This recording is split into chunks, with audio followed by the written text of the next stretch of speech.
Thank you. Excuse me, I have a cold today, so I hope you can hear me. So I'm Charles Callaway.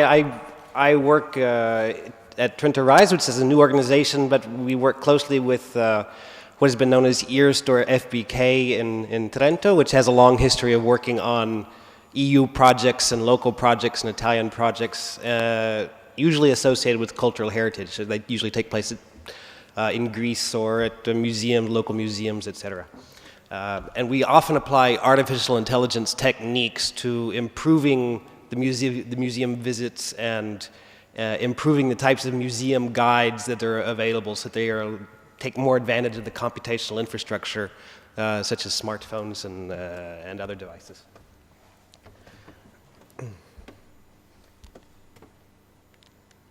Okay. So today I'm going to talk about a software infrastructure and program application that we do for mobile tour guides in the new Science Museum Plus that we have used in a previous museum in Israel. And what we want to do with this is to create personalized interactive narratives so that each person sees something different than other people see even though they're looking at the exact same objects in the museum. And this usually takes the form of seeing multimedia presentations one after another. So you go to one place, you see a multimedia presentation, you go in front of another exhibit and you see a different presentation. And what we want to do is make sure that this is, for example, interactive. There's a lot of characteristics we want to do. One of them is being more interactive. And that implies a choice. So there's not just one available presentation for each exhibit. There's a number of available presentations for each exhibit. And we want to not show all of them to the person when they get there, but to show the one that's best for them, for example. Well, how do we do that? We've got a lot of problems. So does the user get to choose somehow, or does the museum get to choose? Well, does the application get to choose? If the application is doing the choosing, what kind of information does it use to make that choice? And then once that choice is made, how does that affect what the museum visitor sees? So we do this in these museums. In these museums, in order to have the system know what the person is seeing, they have one of these positioning systems. There's a large number of positioning systems out there. But basically, by walking around without interacting, or you don't have to press something in like a number, you don't have to do a QR code, there's some way that the system knows where you are, what you're standing in front of, what you're facing, okay, and relays that information to the handheld device you're carrying. And since these smartphones and tablets, etc., are so powerful these days, in terms of artificial intelligence, that gives us a lot of influence over how to direct the system to give presentations in a particular way. And as scientists, we also do a large number of experiments. So basically what we do is we create a prototype, we implement the prototype, create scientific hypotheses, run that thing through the museum with a lot of people, record the data and then analyze that data to see whether the hypotheses were validated. And we do this over and over and over again. And so what I want to describe in a few minutes is the last time we did this experiment with one of these systems, we got a bunch of data for a different purpose than what I'm going to be describing now. And what we were able to do was basically analyze that data for a different reason. And this different reason is what I want to talk about today. So I want to talk about this problem associated with if you want to make these kind of decisions of what to show people, this question about what information goes into making a choice. How can we get that information into the computer and to allow the computer to make a better choice of what the person might want to see? Okay.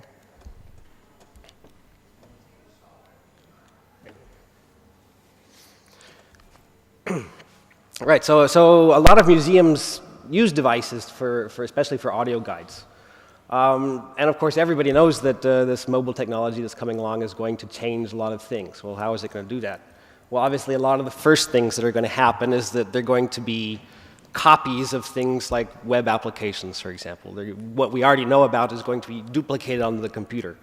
That may not be that exciting a way to go, okay? If you have an audio guide on the web or an audio guide with a number thing, having an audio guide that does the exact same thing, but it knows where you are, you don't have to press a button anymore, that's not terribly interesting. There's a lot of potential here, not just for this interactivity that I'm going to describe, but also, for example, getting people to come back to the museum.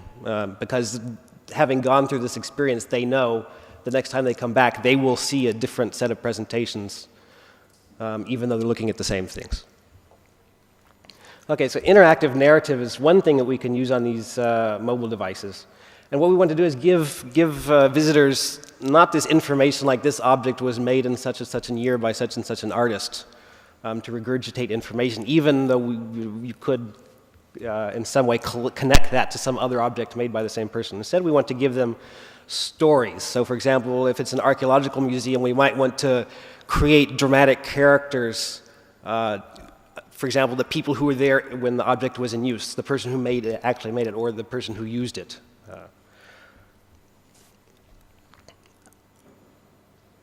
And another thing we want to do is we want to do this not for individuals, we want to do this for small groups of people.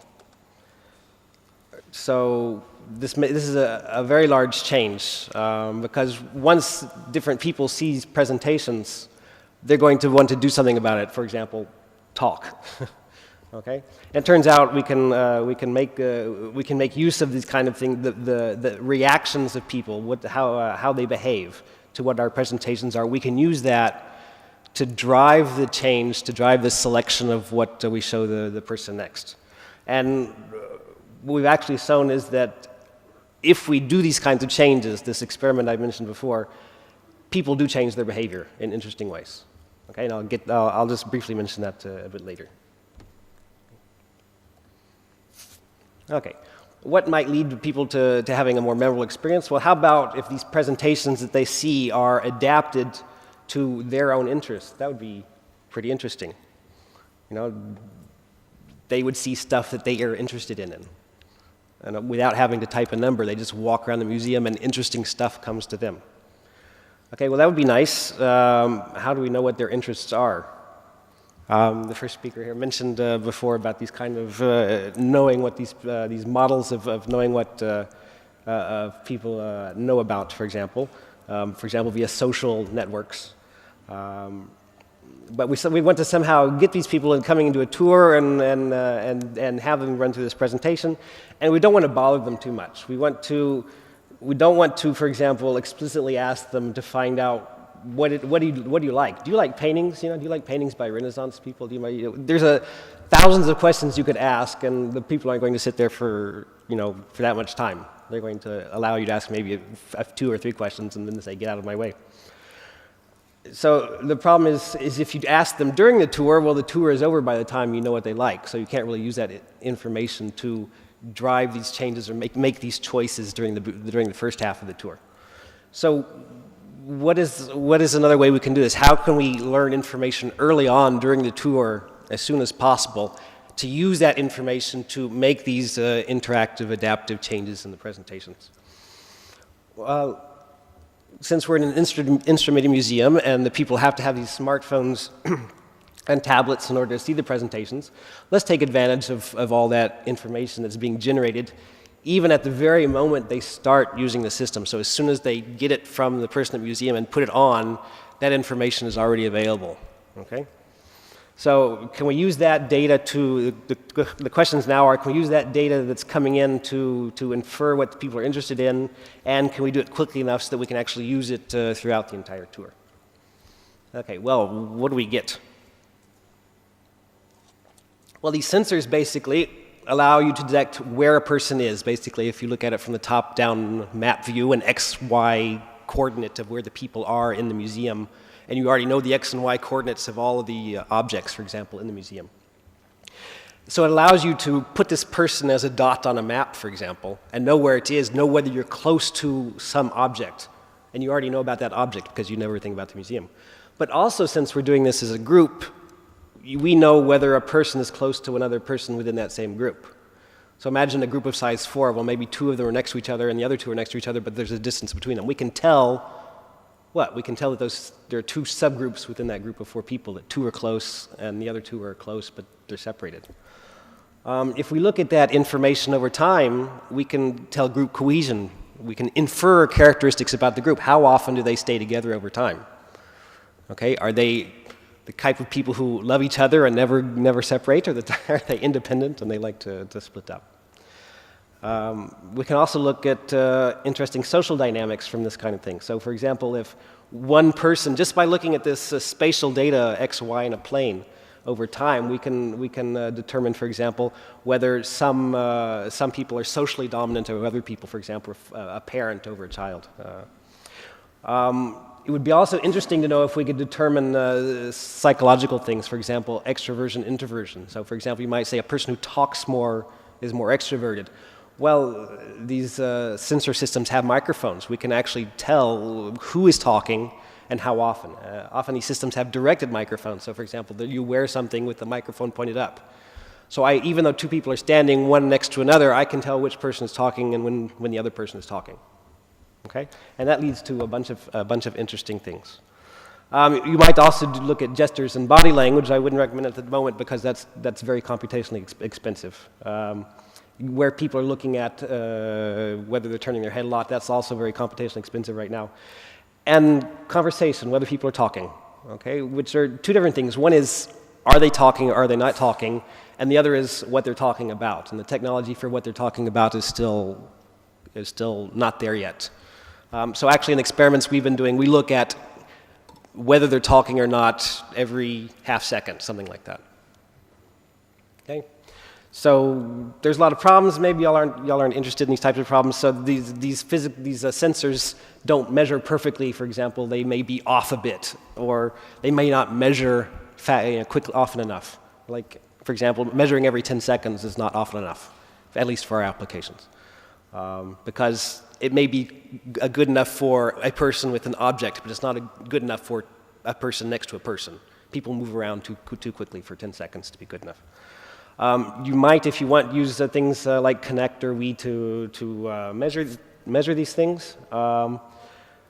These social dynamics, what can you do quickly? For example, how many questions can you ask? Suppose, for example, we could ask a psychologist 2 or 3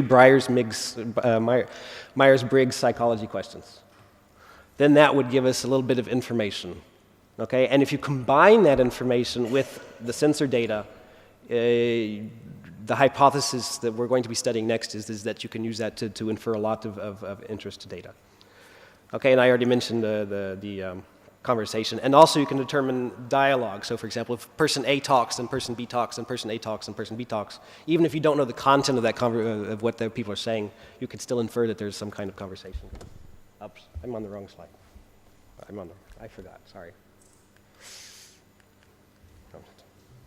Right, sorry. So what can you do once there's simple things you can do once you have this that don't even involve any kind of special interactivity, artificial intelligence, etc. If you have one of these, if you're trying to develop a mobile guide, you can do things. So for example, once you detect people are near an exhibit, you can play the audio presentation associated with that exhibit. If people start spreading out and you want to give them a presentation, you can detect that they're spreading out and try and give them some kind of audio message to get back together, for example. If you tell that they're not talking over time and they're always in these little subgroups, maybe you can try and give them some kind of audio cue or presentation to get them to switch partners, this kind of thing. So there's a lot of cues you can give them based on the data you're seeing in order to somehow manipulate their behavior. And their behavior may be who's standing next to who or how much they're talking. The types of things, as I mentioned before, split up these perverse. If people are too much together all the time, and you're worried about them not being independent enough, you might be able to say something that gets them to separate out. Like, I should mention one thing. These smartphones have headphones, and so I can give the different audio signal to person A and a different one to person B. So I can, by playing some audio to one person, I get them to go to one corner to look at a specific exhibit, at the exact same time give them different audio to go listen to go in a different corner to see something else. So if 2 people are spending too much time together, I can split them up, this kind of thing. We could keep socially dominant people away from non-dominant people to keep them from being all occupied all the time.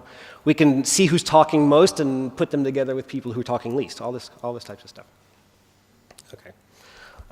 We might want to say something like, if people are talking, don't start a new presentation. I mean, these are very simple things that you can do that don't involve artificial intelligence at all. You can look at these patterns over time. How often do people in a subgroup have a conversation? How long do these conversations last? Do they last 3 minutes? How many conversational turns? So if there are people interested in the linguistics of conversations in museums, this is actually data that's just sitting around that they can use. And you might want to start making larger inferences. For example, if people are talking a lot in front of a particular exhibit and they stay there for a while, so using the position data to determine they're there for a long time, and they talk a lot, you might be able to infer that they're interested in things at that exhibit. Okay? That's the types of inferences that are going to be more and more prevalent in the next few years in the field that I work in. All right, so I'm not out of time, am I? Okay. All right, so that's the type of theoretical background we're working with. So we also do implementations of these systems to test them in actual museums. So the experiment I'm going to describe took place at the Hecht Archaeological Museum in Haifa, Italy.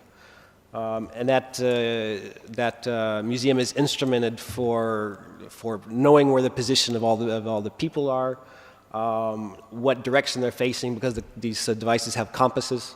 And as I said before, the directed microphone pointing up lets us tell who's talking and how loudly they're talking.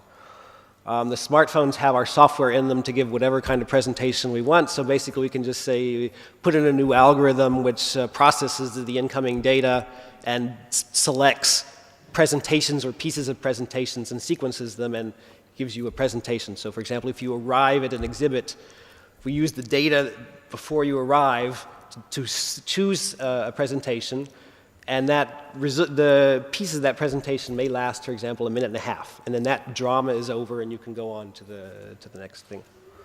I'm sorry, I forgot to advance.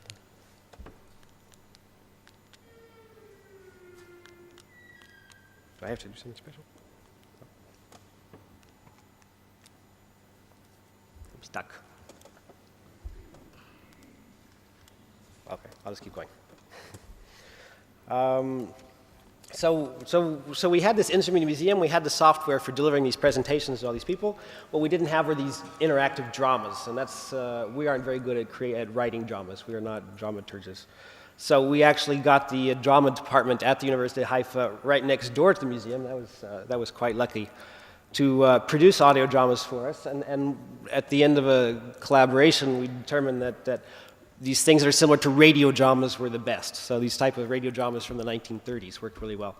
But mainly because since they're audio only, you get to look at the exhibit and look at the people you're talking to. The graphics are very simple. They're basically a scene of what you're looking at, the characters who are in the drama, and then some small text right below that gives the names of the characters, etc. Nothing very interesting from the graphics point of view.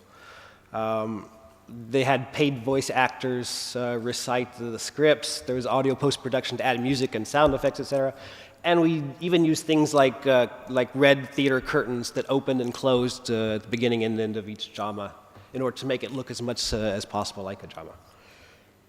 And these scripts that the drama department wrote were purposefully written in order to be able to be used adaptively in a lot of different ways.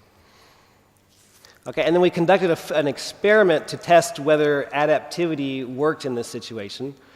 And so what we had 20 pairs of two visitors. So 20 pairs of groups of two. And there were basically two conditions, one where no adaptivity happened, the other where adaptivity happened. And there was a very interesting result that changing this, people in one condition talked a lot more, significantly more than people in the other condition. Okay? There was really a significant difference in the amount of conversation. So we're talking like 50% more conversation whether you started changing the way the drama worked. Okay, perfect. Okay? And so the conclusion is basically, yes, there are adaptations you can do. There are things you can do to the presentations you're giving people to make them do things more. In this case, we are actually looking at mainly conversation. Okay? Okay, but what I quickly want to do here, and do I have 2 minutes? Okay. Is that this was an experiment we did we did 2 years ago. And what we did was we had this experiment data lying around, and we wanted to answer this question I posed at the very beginning, which was basically something like, can you use that data the data at the beginning of the experiment, can you use that data that you observed before and use that to predict what people are going to be interested in later? So what do we mean by interested in? Well, at the moment, our indication is how much people talk, basically. That means they're interested in something. So you might have these questions as a scientific hypothesis. The amount of talking you do at the beginning predict how much talking you do later? Does the talking at the current presentation indicate how much you'll be talking at the next presentation, et cetera? And then the other thing is, how quickly can we speed this up? Is it possible to get sensor data from the, for example, first minute or two of the group tour, and use that to already determine what they are likely interested in? Okay. And then use that to basically, as a user model, to drive the types of adaptive presentations we do. Okay? So quickly, here's a summary of when we did this data reanalysis, what happened. So does the amount of talking early on predict later talking? The answer is yes, although it wasn't very conclusive. So yes, but it turns out the experiment we did only involved 3 dramas, even though we had many more dramas.